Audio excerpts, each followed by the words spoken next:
आज हम कक्षा 10 से एक और कविता मनुष्यता के विषय में पढ़ेंगे।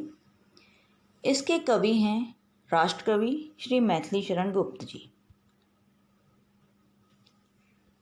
कविता कुछ इस प्रकार आरंभ होती है। विचार लो कि मर्त्य हो न मृत्यु से डरो कभी, मरो परंतु यों मरो कि याद जो करें सभी। हुई न यूं सो मृत्यु तो वृथा मरे वृथा जिए, मरा नहीं वही कि जो जिया न आपके लिए। वही पशु प्रवृत्ति है कि आप ही चरे, वही मनुष्य है कि जो मनुष्य के लिए मरे। भौतिक जीवन को वास्तविक जीवन समझने वाले मनुष्यों को जीवन का वास्तविक अर्थ बताते हुए कवि कहते हैं कि मनुष्य को यह सत्य स्वीकार कर लेना चाहिए कि एक ना एक दिन उसकी मृत्यु अवश्य होनी है। इसलिए मनुष्य को अपने जीते जी इस प्रकार के कार्य करने चाहिए कि उसकी मृत्यु के बाद भी समाज उसे उसके द्वारा किए गए सद्कर्मों के लिए याद रखें। कवि के अनुसार केवल अपने हित के विषय में सोचना पशुओं का गुण है। मनुष्य एक सामाजिक प्राणी है, इस कारण उसे समाज का हित सर्वोपरि जानकर ही कार्य करने चाहिए। यदि मानव अपने जीवन का उपयोग समाज के लिए नहीं करता तो ऐसे व्यक्ति के जीवन अथवा मृत होने से समाज में कोई अंतर नहीं पड़ता। जो व्यक्ति समाज के भले के लिए अपने प्राणों का त्याग करता है वह अमर हो जाता है। इसलिए मनुष्य को चाहिए कि वह उचित प्रकार से अपने सामाजिक दायित्वों का निर्वाह करे। उसी उदार की कथा सरस्वती बखानती, उसी उदार से धरा कृतार्थ भाव मानती।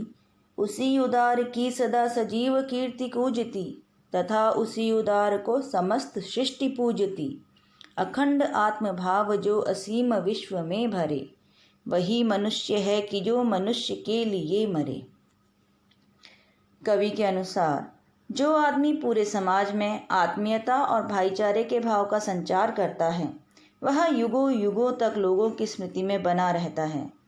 चारों दिशाएं उसके सत्कर्मों का गुणगान करती हैं तथा समस्त सृष्टि में वह अपने कार्यों के कारण पूजनीय स्थान प्राप्त कर लेता है। संपूर्ण मानव जाति उसकी कृतज्ञ रहती है। समस्त सृष्टि उस उदार की पूजा करती है। बड़े बड़े धर्म ग्रंथों में उसकी महानता का उल्लेख किया जाता है। सरस्वती उसका बखान करती हैं। कवि का कहना है ऐसा व्यक्ति अपने कर्मों के कारण अमृतत्व को प्राप्त करता है। क्षुधार्थ रंति देव ने दिया करस्थ थाल भी, तथा दधीचि ने दिया परार्थ अस्थि जाल भी। उसी नर क्षितिज ने स्वमांस दान भी किया, सहर्ष वीर कर्ण ने शरीर चर्म भी दिया। अनित्य देह के लिए अनादि जीव क्या डरे, वही मनुष्य है कि जो मनुष्य के लिए मरे। इस पद में कवि ने अनेक पौराणिक कथाओं का उल्लेख किया है। कवि के अनुसार पौराणिक कथाओं में ऐसे अनेक दानियों का उल्लेख है जिन्होंने दूसरों के हित के लिए अपना सब कुछ दान कर दिया। प्रथम उदाहरण देते हुए कवि कहते हैं कि अनेक दिनों से भूखे राजा रंतिदेव ने अपने हाथ की आखिरी थाली भी भिक्षुक को दान में दे दी थी। ऋषि दधीचि का उदाहरण देते हुए वे कहते हैं कि वृतासुर नाम के राक्षस के वध हेतु वज्र बनाने के लिए ऋषि ने सहज ही अपनी अस्थियों का दान देवताओं को कर दिया था। राजा शिवी ने शरणागत कबूतर के प्राणों की रक्षा के लिए अपना शरीर मांस दान के स्वरूप में दे दिया था। दानवीर कर्ण का उदाहरण देते हुए कवि कहते हैं कि यह जानते हुए भी कि कवच कुंडल का दान उनकी मृत्यु का कारण बन सकता है, कर्ण ने सहज भाव से अपनी अमूल्य वस्तु का दान कर दिया। ऐसे बहुत से महापुरुष इस दुनिया में पैदा हुए हैं जिनके परोपकार के कारण आज भी लोग उन्हें याद करते हैं। आगे कवि कहते हैं सहानुभूति चाहिए महाविभूति है यही, वशीकृता सदैव ही बनी हुई स्वयं मही। विरुद्धवाद बुद्ध का दया प्रवाह में बहा, विनीत लोक वर्क क्या न सामने झुका रहा। आहा वही उदार है परोपकार जो करे, वही मनुष्य है कि जो मनुष्य के लिए मरे। कवि ने दूसरों के प्रति सहानुभूति की भावना को मनुष्य की सबसे बड़ी संपत्ति अथवा पूंजी कहा है। जो लोग अपने हृदय में दूसरों के प्रति संवेदना तथा परोपकार की भावना रखते हैं, संपूर्ण पृथ्वी उनके अधीन हो जाती है। यह अधीनता वैचारिक तथा भावनात्मक अधीनता होती है। अपने समकालीन समाज के नियमों के विरुद्ध होने पर भी बुद्ध के अहिंसावादी विचारों को सर्वसाधारण ने सहज भाव से स्वीकार किया। वास्तव में उदार तथा परोपकार ही वे गुण हैं जो मनुष्य को वास्तव में मनुष्य बनाते हैं। रहो न भूल के कभी मदांध तुच्छ वित्त में, सनाथ जान आपको करो न गर्व चित्त में। अनाथ कौन है यहाँ त्रिलोक नाथ साथ हैं, दयालु दीन बंधु के बड़े विशाल हाथ हैं। अतीव भाग्यहीन है अधीर भाव जो धरे, वही मनुष्य है कि जो मनुष्य के लिए मरे। ईश्वर के प्रति संपूर्ण समर्पण के लिए प्रेरित करते हुए कवि कहते हैं कि मनुष्य को अपने द्वारा संकलित की गई भौतिक वस्तुओं पर कभी भी अभिमान नहीं करना चाहिए। स्वयं को दूसरों से शक्तिशाली समझकर घमंड नहीं करना चाहिए, क्योंकि संसार में कोई भी मनुष्य निराश्रित तथा अनाथ नहीं है। परमपिता परमेश्वर सबके रक्षक हैं। वे दीन बंधु हैं तथा अपनी विशाल भुजाओं को फैलाकर सदैव सबकी सहायता के लिए तत्पर रहते हैं। वह मनुष्य जो ईश्वर की सत्ता पर विश्वास न कर अधीरता का प्रदर्शन करता है, वह स्वयं अपने जीवन में कष्टों और दुखों को आमंत्रण देता है। ऐसे मनुष्य को कवि ने भाग्यहीन मनुष्य कहा है। अनंत अंतरिक्ष में अनंत देव हैं खड़े, समक्ष ही स्वबाहु जो बढ़ा रहे बड़े बड़े। परस्परावलंब से उठो तथा बढ़ो सभी, अभी अमर्त्य अंक में अपंक हो चढ़ो सभी। रहो नयों की एक से न काम एक का सरे, वही मनुष्य है कि जो मनुष्य के लिए मरे।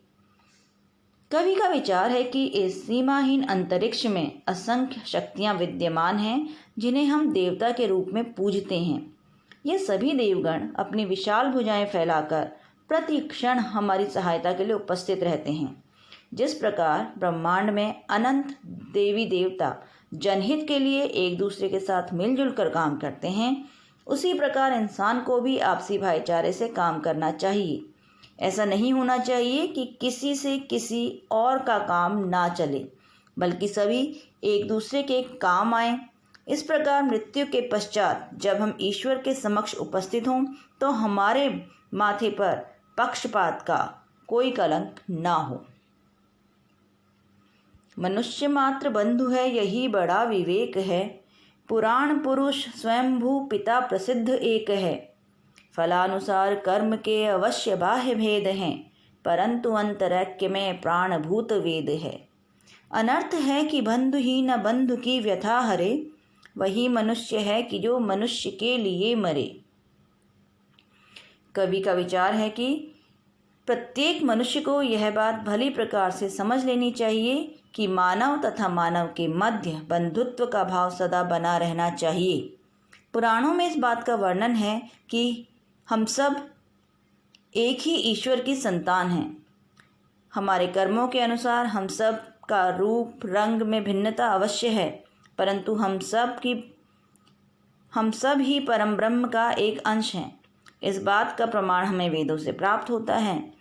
इससे बड़े अनर्थ की बात और कोई नहीं हो सकती कि एक व्यक्ति को संकट में देख दूसरा व्यक्ति उसकी सहायता के लिए आगे ना बढ़े। चलो अभीष्ट मार्ग पर सहर्ष खेलते हुए, विपत्ति विघ्न जो पड़े उन्हें ढकेलते हुए।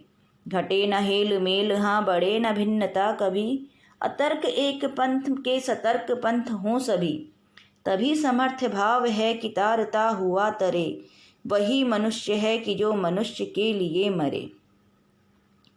जीवन के वास्तविक उद्देश्य को स्पष्ट करते हुए कवि कहते हैं कि जीवन में अपने लक्ष्य के प्राप्ति के लिए संघर्ष के मार्ग द्वारा निश्चित किए गए मार्ग पर निरंतर तथा प्रसन्नता पूर्वक चलते रहना चाहिए। इस मार्ग में जो भी बाधाएं आएं, उन्हें ढकेलते हुए निरंतर आगे चलते जाओ। सफलता के इस मार्ग पर चलते हुए आपसी हेल मेल में कभी किसी प्रकार का कोई घाटा नहीं होना चाहिए और ना ही हमारे मन में भेदभाव उत्पन्न होना चाहिए। जब हम एक दूसरे की कठिनाइयों में सहायता करते हुए आगे बढ़ते हैं तभी हम समर्थ भाव उत्पन्न कर पाते हैं। वास्तव में सच्चा मनुष्य वह है जो दूसरों के लिए अपने प्राणों को न्यौछावर कर देता है। धन्यवाद।